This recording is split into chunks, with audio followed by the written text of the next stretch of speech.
Finding ways to move beyond the retributive framework is a very valuable project indeed, bringing together people from neuropsychology, criminology, law, psychology, and philosophy to compare ideas is a great way to advance that project. So how do we move beyond moral responsibility and just desserts and retribution to a system that works? Thank you. A system that works not only in reducing crime and reducing recidivism, but also improving society and enriching lives. Basically, we know what needs to be done. Read Adrian's wonderful book, The Anatomy of Violence, and it will tell you many of the basic biosocial issues for crime. Then study the work of Greg and Dirk on the public health model, and we'll learn how we ought to fix those problems and the causes. Study the positive programs of the Scandinavian justice system, and learn what not to do from examining the egregious U.S. injustice system. Read John Calendar's work on an artistic model of responsibility to gain a better perspective on a richer alternative to retributive moral responsibility. That will take us giant steps towards solving the problems. Obviously, there's much more research to be done on the causes of crime and the roots of social problems and how to fix them. But we already know a tremendous amount about what needs to be done. So why aren't we doing it? John Locke said that philosophers should be under-laborers in the work of science.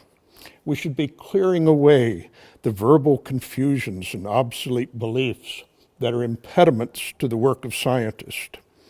I would be happy to think that I could be of service to researchers like Adrian and Olivia and Farah by clearing away some of the debris that impedes the appreciation and implementation of their outstanding research. And I've been trying. It's hard. There's a major problem that prevents us from adopting and implementing the insights that these researchers have provided. And that problem is the debris of moral responsibility and just desserts and the retributive system. Clearing away that debris looks easy. We don't have the special godlike powers of self-creation that are required for genuine moral responsibility. So we should send moral responsibility to the junkyard, clear the ground for scientific research that will actually discover ways of solving our problems. But for 35 years, I've huffed and puffed to push the debris of moral responsibility out of the way, and it has hardly budged. Philosophers more creative than I, such as Dirk and Greg, have worked at the same task, but belief in moral responsibility has not disappeared. So just to be clear, all blame for the failure to rid the world of moral responsibility should be assigned to Dirk and Greg, not to me. Why is it so hard to get rid of the moral responsibility system? It shouldn't be. After all, the basic reason for contriving the moral responsibility system no longer exists. Why did we concoct something as implausible as moral responsibility in the first place? The real problem started when God became just. As Bernard Williams makes clear, so long as the gods were tricksters and con men, then no one expected the gods and the world governed by the gods to promote justice. The ancient Greeks were entrapped by fated disasters, placed in horrible situations in which no matter what they did, they would commit a terrible crime, and they suffered punishment for their fated wrongs. But really, what would you expect from the fates and the punishments of this sort? Why would you expect them to be just? The ancient Hebraic God was just as bad. Job was a righteous and upright man who escheweth evil. And on a silly dare between God and Satan, Job's family was killed. All his possessions were lost. He was covered with painful, bleeding boils from the sole of his crown of his head to the sole of his feet. And when Job had the temerity to question God about this miserable treatment, God quickly put Job in his place. Where were you when I hung the stars in space? Canst thou draw up Leviathan with a hook? Or in other words, I'll treat you however I wish, you miserable worm, and justice has nothing to do with it. But eventually, the world became more orderly, and the governing God became a God of order and justice. And then there was a big problem. How can it be just for God to punish us for our sins, and punish quite severely, when omnipotent God made us this way? Lorenzo Valla asked that question in his famous dialogue on free will, and he had no answer. He recommended that we stop asking the question. Martin Luther, a bit later, asked the same question, decided there was no reasonable answer, and concluded that we should reject reason and accept the justice of God by faith. Pico della Mirandola offered an elaborate libertarian answer. God grants to humans, his last and favorite creation, a godlike power to make themselves by their own choices. It was rank heresy. If God gives special first cause powers to humans, then God is no longer omnipotent. In any case, it made no sense. Who would be doing the choosing? Heretical nonsense it might be, but it became very popular and remains so to this day. We are morally responsible because we have the special power to make ourselves. From Free Will Southern Baptist to atheistic existentialist, the idea that we are morally responsible because we are self-made is very appealing. Even a sober empiricist like Dan Dennett is not immune to its charms. Dan says, I take responsibility for anything I make and then inflict upon the general public. If my soup causes food poisoning or my robot runs amok and kills someone, I, the manufacturer, am to blame. I am held responsible for releasing the product to the public with whatever flaws it has. Common wisdom has it that much the same rationale grounds personal responsibility. I have created and unleashed an agent who is myself. If its acts produce harm, the manufacturer is held responsible. And then it says, I think this common wisdom is indeed wisdom. So we justly deserve our rewards and punishments because of our own creative powers of self-making. Or if not complete self-making, at least Frankfurt's higher order reflective approval of our own characters and desires, or in John Martin Fisher's formulation, a deep approval of living my own way. The brilliant libertarian and compatibilist efforts have provided a variety of philosophical insights and some very creative models.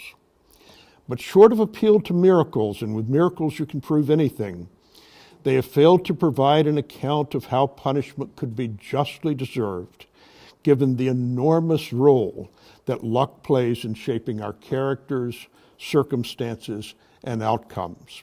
And yet philosophers, and not just philosophers, but some psychologists, and lots of legal theorists, not to mention the general public, hang on to moral responsibility like a fox terrier with a cherished bedroom slipper. The strange thing about this fervent but hopeless quest to find grounds for moral responsibility is that it's a search for a solution to a problem that no longer exists. The motive for establishing an account of moral responsibility is long since gone. There is no just God in heaven making everything right with the world. We don't have to prove that the world is just, when clearly it is not. We don't have to solve the problem of evil. We don't need Voltaire to tell us that this is not the best of all possible worlds. And we don't need to show that punishment is just when obviously it is not.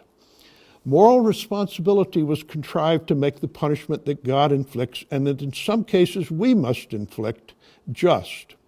So long as we live in a just world governed by a just God, then God's punishments must be just, and the punishments that we must inflict must be just. But if there's no just God, and we do not live in a just world, and it is not true that ought implies can, and that ought not implies that we cannot, then we're no longer compelled to contrive an implausible story about moral responsibility. Moral responsibility is a desperate solution to an obsolete problem. So why is it so hard to haul away the moral responsibility debris? It's difficult to eliminate because it's held securely in place by a larger system of belief. Retributivism is part of a system supported by belief in a just world.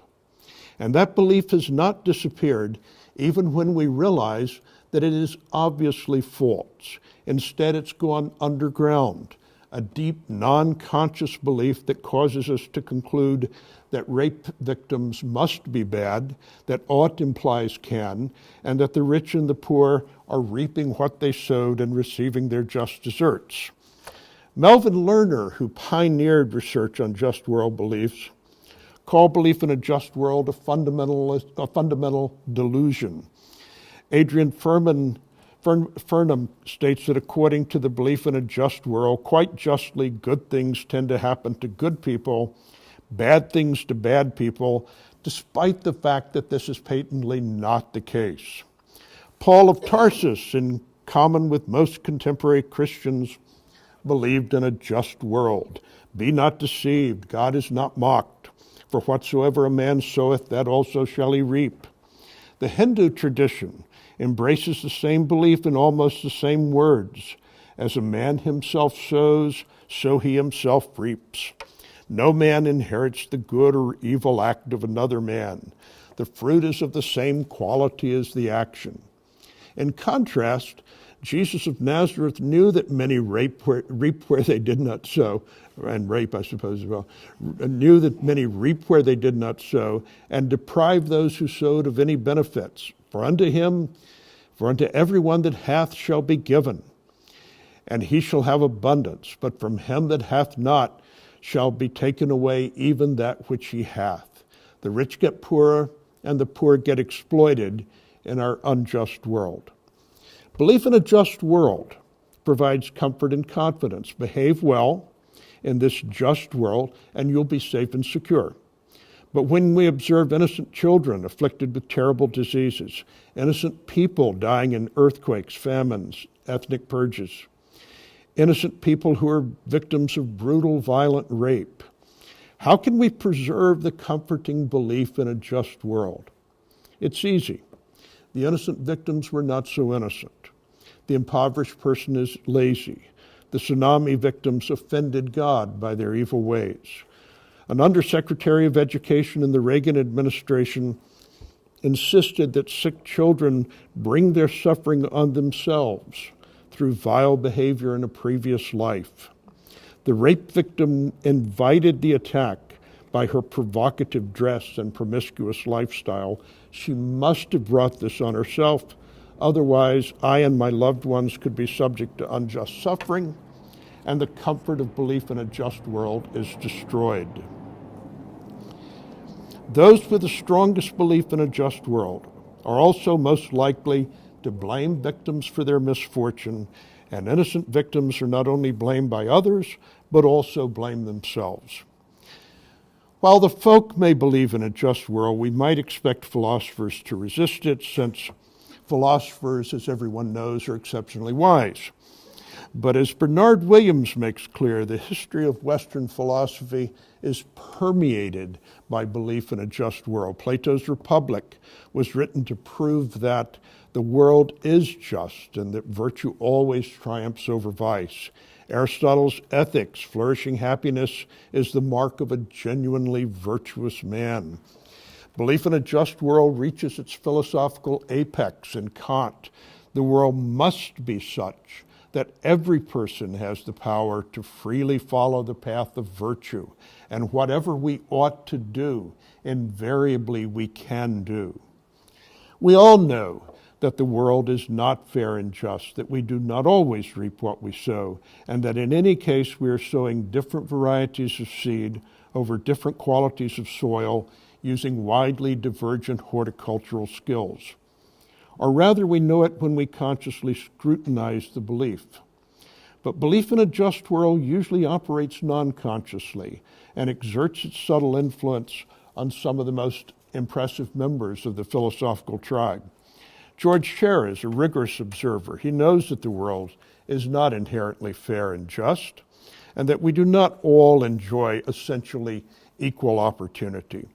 But his non-conscious belief in a just world still exerts a powerful influence on his ideas and arguments. Scher tells us a charming story of overcoming initial disadvantages by working harder. Differences in strength, intelligence, and other native gifts, Scher says, are rarely so pronounced as to negate just deserts. The far more common effect of such differences is merely to make it more difficult for the talented person to reach a given level of attainment. He must work harder, husband his resources more carefully, plan more shrewdly, and so on. Fortitude, self-confidence, the ability to plan shrewdly, actually these cluster with other advantages rather than offsetting those advantages in a just world distribution. Scher's story of one who works harder and overcomes initial disadvantages follows a popular plot. The resolute tortoise outraces the lethargic hare. The little engine scales the great mountain.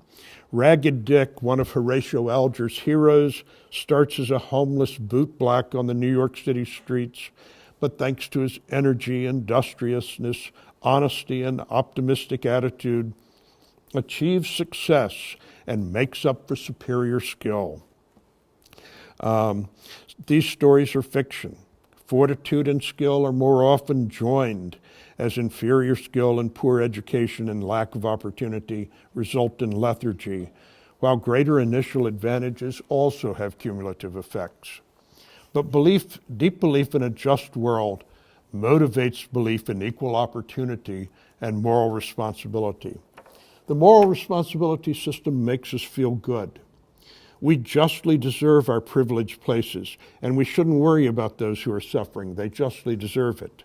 The punitive measures that we inflict are justly deserved, and rather than feeling bad when we punish, we feel righteous.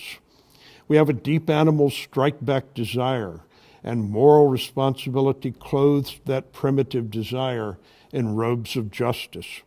Furthermore, if and only if I do right, then I'll prosper in this just and orderly world, and I must be doing right because I am prospering. No wonder that's hard to reject, obviously false though it is. And belief in a just world, which is the foundation of our system, has gone deep into our non-conscious belief system, and that makes it even more difficult to dislodge. Moving beyond retributivism requires major changes, including substantive cultural changes. But those changes are not impossible. In some cultures, the changes are well underway, cultures that sociologists call social democratic corporatist cultures, such as those found in Norway and Sweden. Unfortunately, the neoliberal cultures, such as the US and the UK, seem to be moving in the opposite direction as demagogues exploit punitive populism and xenophobia to ratchet up fear and blame and punishment. But to focus on the positive, there are cultures that are making serious progress toward minimizing or even eliminating retributive just deserts and the radical individualism that is its close consort. Michael Cavadino and James Dignan note that in social democratic corporatist cultures, people are not so ruthlessly held responsible for the offenses they have committed, which are less likely to be attributed to the free will of the individual offender And, as they point out, there is a greater willingness to assume a degree of collective responsibility for the fact that an offense has been committed. This reduced insistence on individual moral responsibility is part of a larger system based in, as they call it, a communitarian ethos that fosters more inclusionary economic and social policies.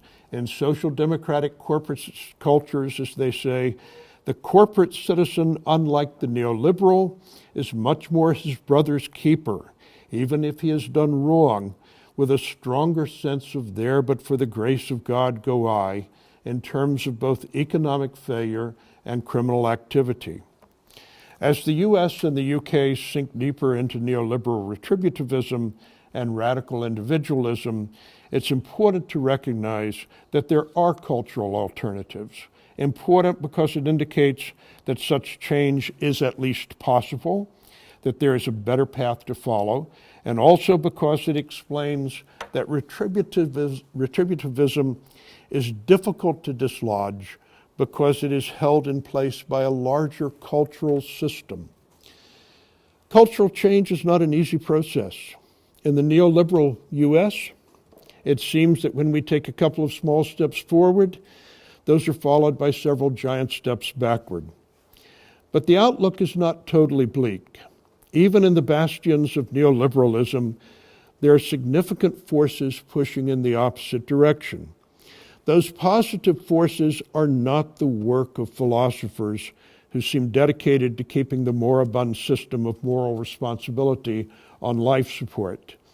Instead, they emerge from contemporary developments in business management and workplace engineering.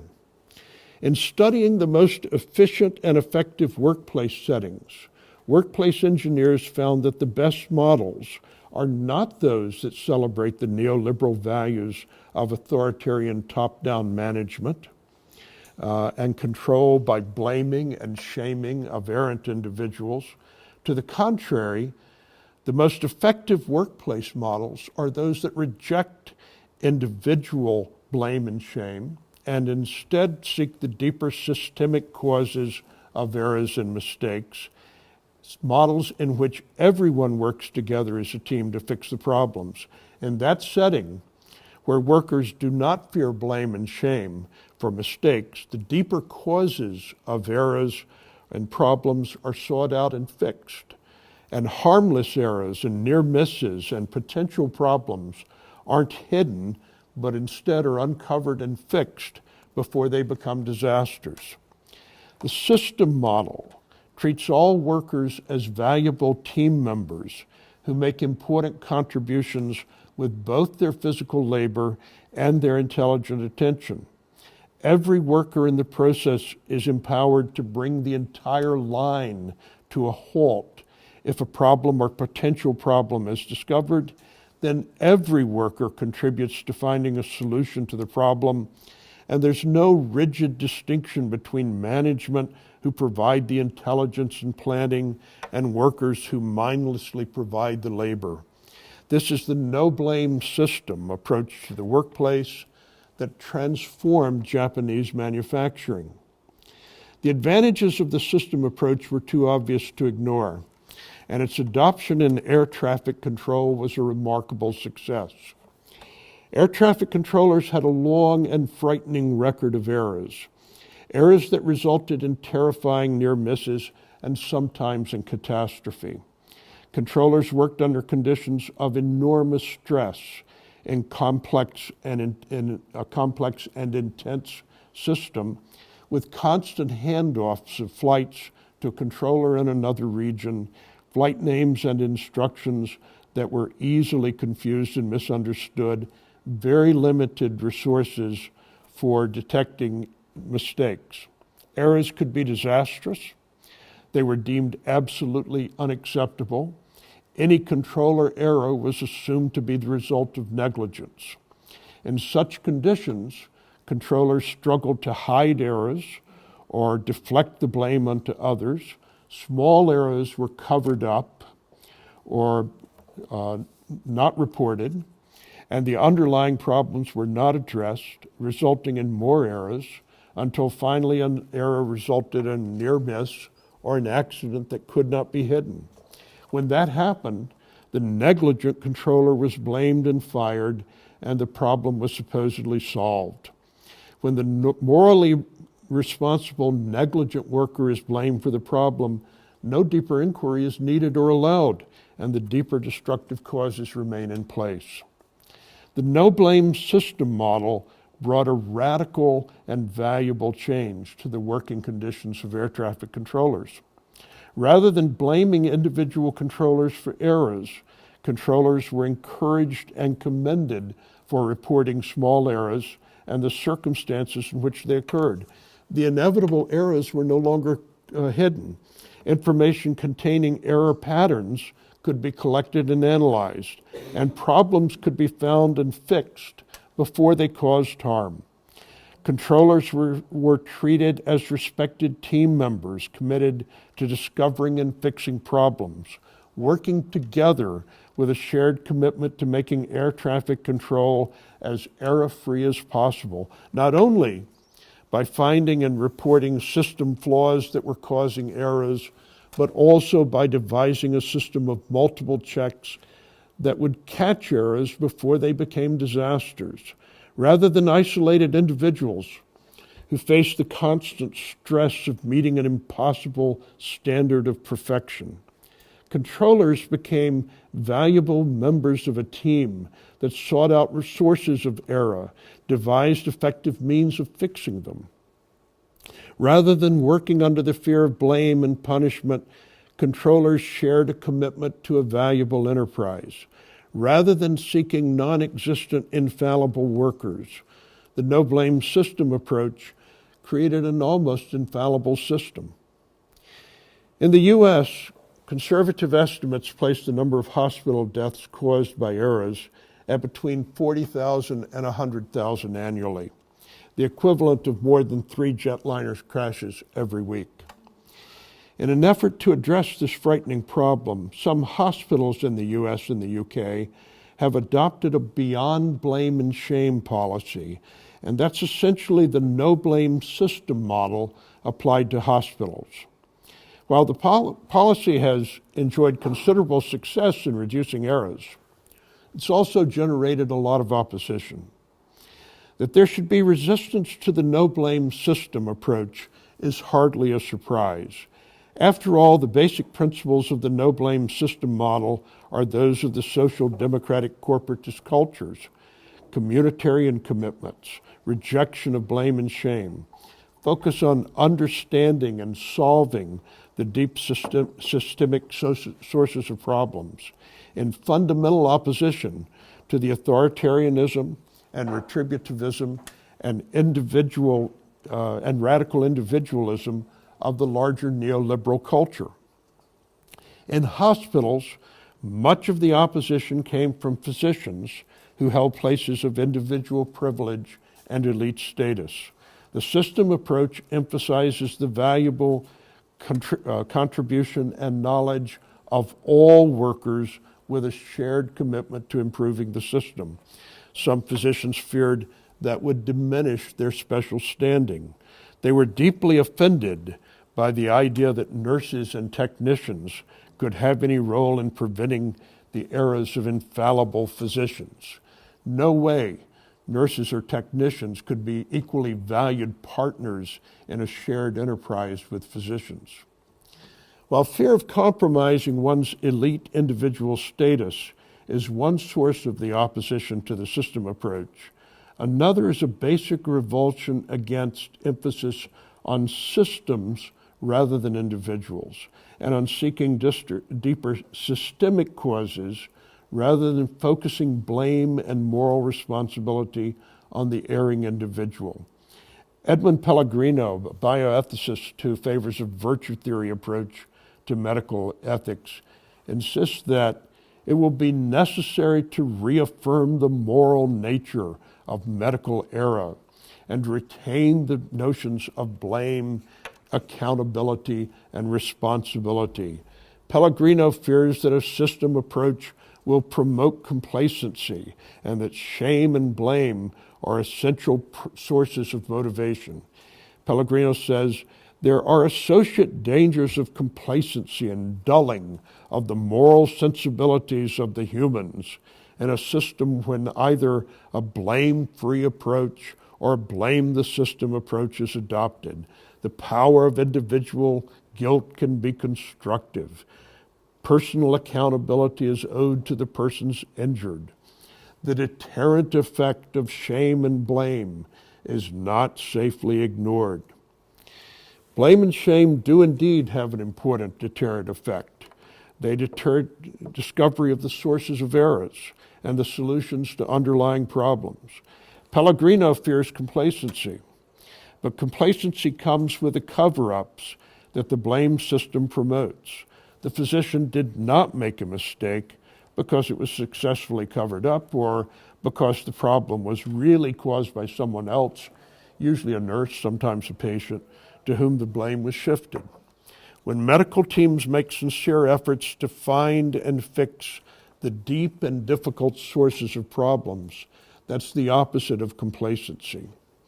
So threatening is the system approach in its emphasis on studying deeper systemic causes of problems rather than blaming individuals. Pellegrino characterizes it as utopian social engineering, comparable to the malignant social engineering of totalitarian states. Shifting the heavy weight of neoliberal retributivism will require heavy lifting, and successful steps in the direction of social democratic corporatist culture are regarded as a threat.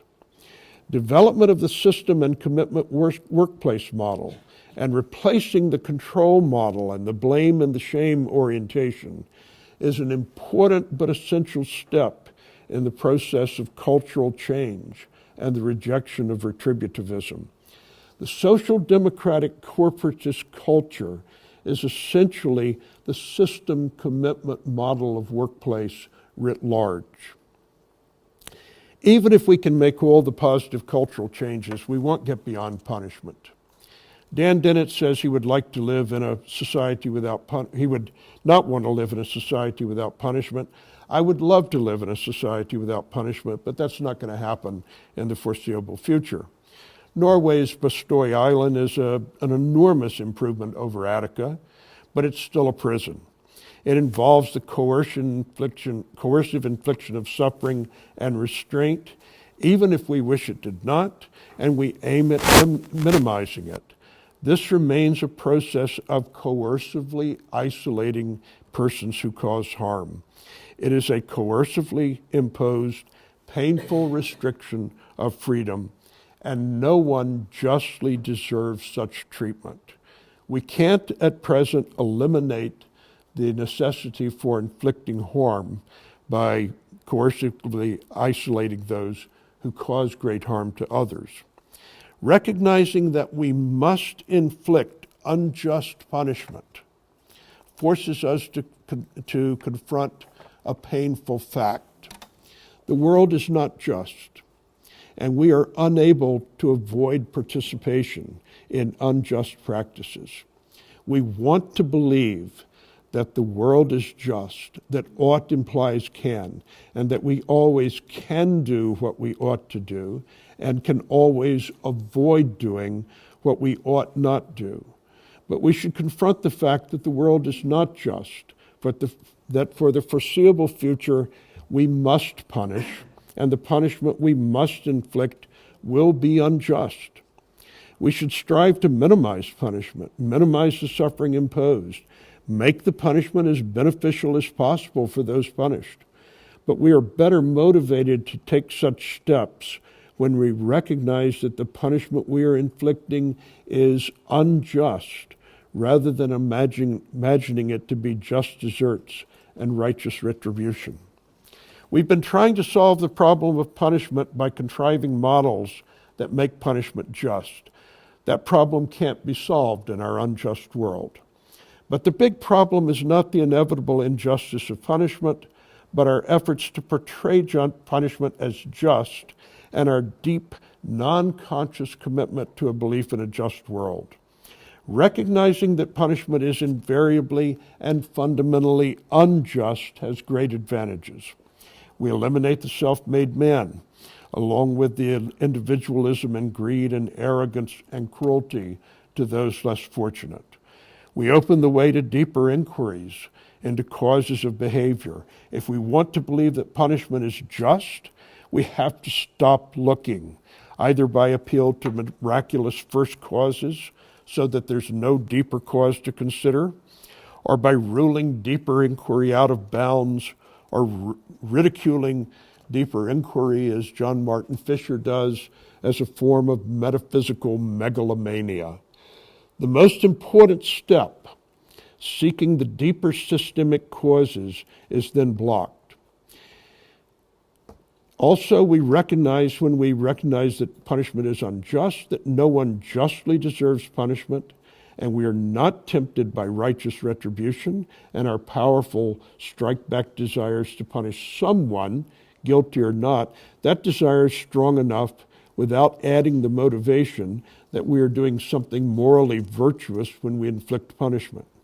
And finally, it prevents us from becoming comfortable with punishment. Moral responsibility was needed to make God's acts just in God's just world.